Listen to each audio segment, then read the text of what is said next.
エブリ。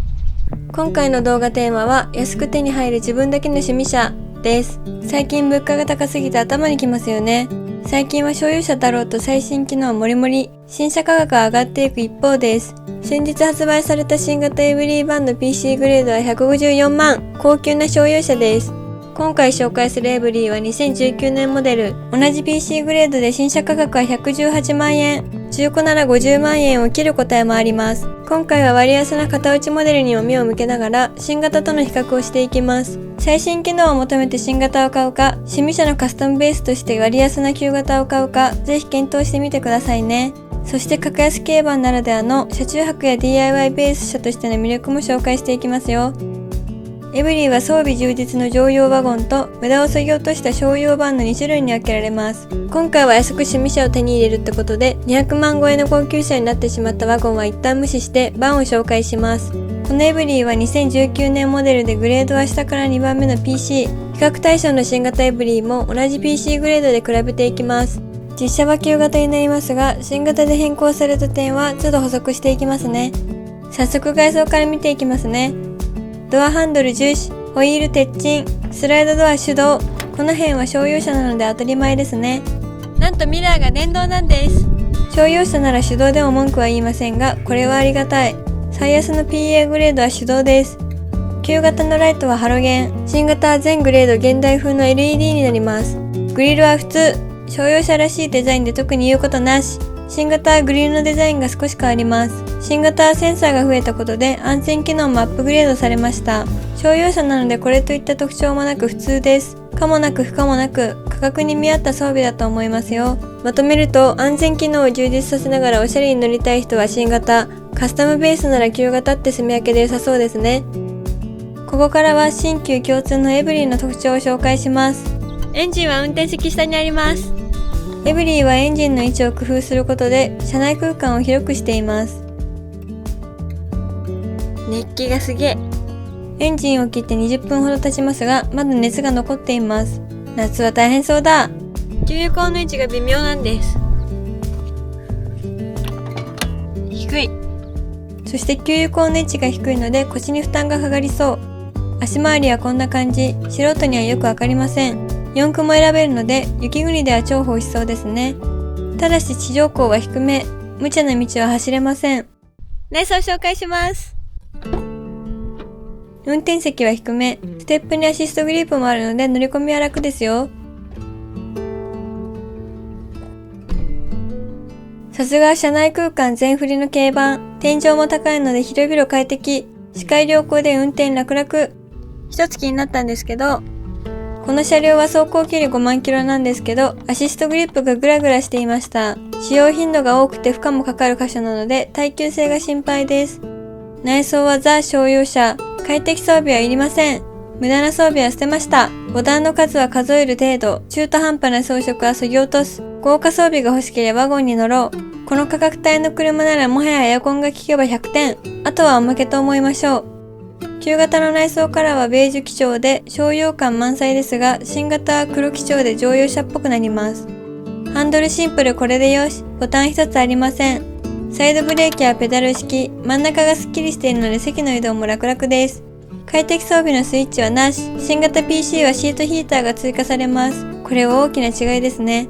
エンジンスタートは鍵タイプ、鍵はジムニー最安グレードと全く同じ形でした。メーターアナログ貼りタイプ、新型はデジタルメーターになります。これは好みが分かれますね。私はシンプルなアナログ派です。安全装備は厳しい法規制に適合させるための最低限。鏡面調整は電動、これは安心だ。エアコンマニュアル効けばよし。リクライニングは180度。腰の部分が盛り上がっているので、仮眠しようものなら体はバキバキ。そして気になる ACC ですが、新型 PC グレードには非搭載、オプションでも設定がありません。ワゴンは標準、バンは最上級グレードのみオプションで付けられるようなので、ACC 必須ならバンの最上級グレードかワゴンを選びましょう。ということで、内装の新旧比較はこんな感じ。安全装備、内装デザイン、シートヒーターでうまく差別化されていますね。ぜひ検討材料にしてみてください。続いて収納紹介します。運転席ドリンクホルダー、でかいペットボトルは入りません。足元大きめドリンクホルダー、ドアポケット、センター収納、ドリンクホルダーは紙パック対応、センター小物入れ、灰皿。新型はさすがに廃止されそうだ。便利なコンビニフック、グローブボックス上の収納がやばいんです。車内高を生かした上部収納の使い勝手が最高です。適当な小物を雑に突っ込めて便利ですよ。めっちゃ便利。左に難点があります。ホイールハウスなのか、この部分が出っ張っているので足元が狭いんです。そしてアクセルとブレーキが近いので不安です。助手席側の足元も狭いので人によっては窮屈かもしれません。内装もこれといった特徴はありません。かといって安かろう悪かろうでもないので快適装備こそありませんが、価格に見合った素晴らしい設計だと思いますよ。ここまでで皆さんは新型派ですか？旧型派ですか？それとも快適なワゴンを選びますか？個人的には同じ PC グレードなら旧型、どうしても ACC が必要なら新型最上級グレードって感じですかね。次は後部座席です。軽バンの問題は後部座席です。今回のテーマはコスパ最強、自分専用の趣味車なので後部座席はある程度割り切りますが、ファミリーカーとして使うならワゴン一択ですよ。後部座席はステップがあって乗り込みやすいです。そしてステップは無骨、傷や汚れがつこうがへっちゃら、錆びなきゃ OK です。シート位置も低いので乗り込みやすいですよ。身長150センチの私が座ると足はこれぐらい。シートは前後に動きません。リクライニングもできません。体格のいい方だと狭いと思います。シートはふかふか、柔らかい。ヘッドレストはありません。そうです。後部座席に人権がないんです。天井がめっちゃ高いんで広く感じます。乗用のエブリィワゴンを選ぶとシートの前後スライドやリクライニングができてヘッドレストもつきますよ。そして後席の窓は車中ハッカー換気のくるくるタイプです。これは最高だ。そして気になったのは後部窓のゴムが取れかけていました。エブリィの持病なのか個体差なのか気になるのですが、同じ症状がある方はいますか？荷室チェック。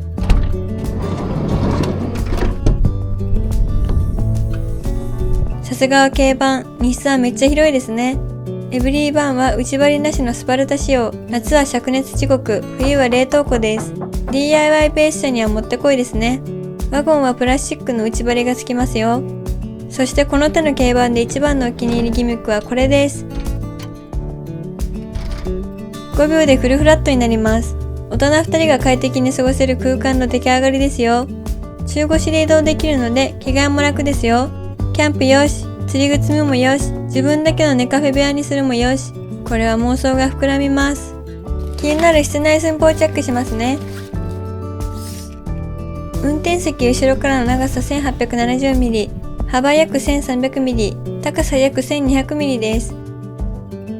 そしてエブリィの荷室はホイールハウスなどの出っ張りが少ないので広々使えます。出っ張りはこの部分くらいです。そして車中泊目線でのポイントですが、乗り込んだ後ステップに靴を置けるので雨の日は助かります。ここまでエブリィ PC グレードの内外装を見てきましたが、新型 PC グレードとの大きな違いをまとめておきますね。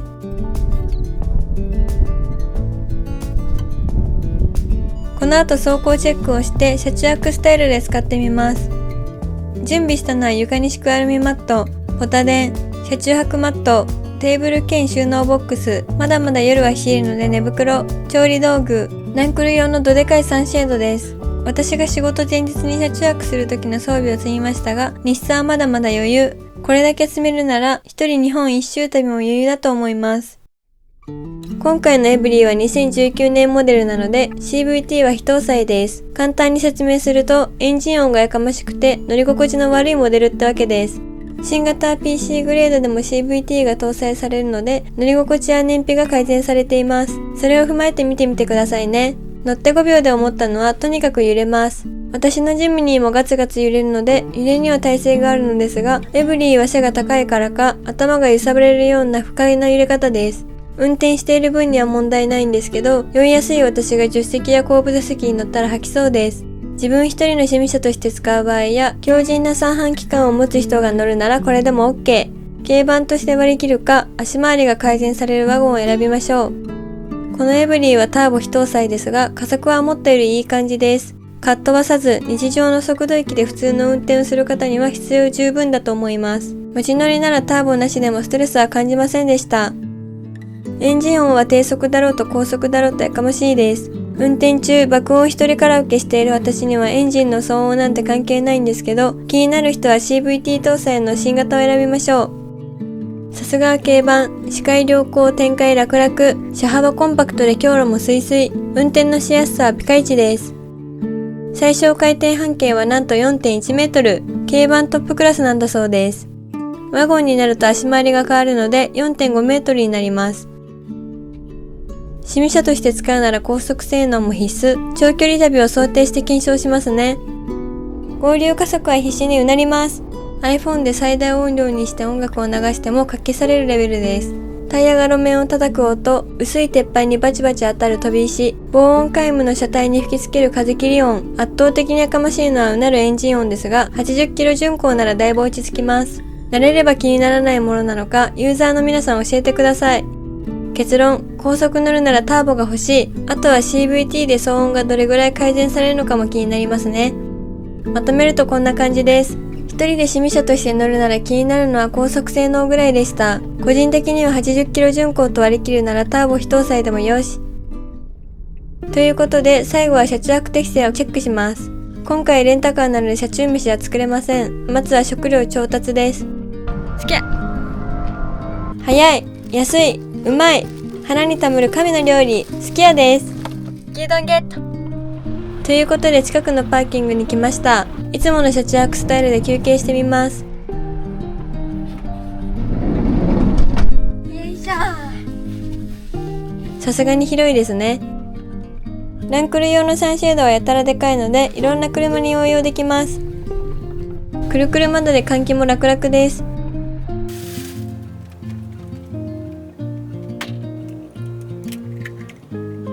撮影終わりの牛丼は最高なんです。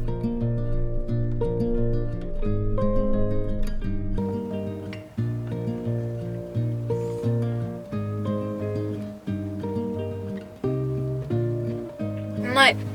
完食。ポタ電があれば仕事部屋にもなります。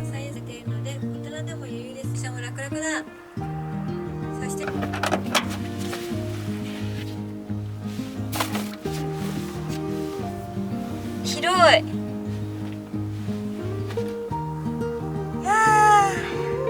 車中泊を想定して就寝スペースを作ってみましたが、こりゃ広い。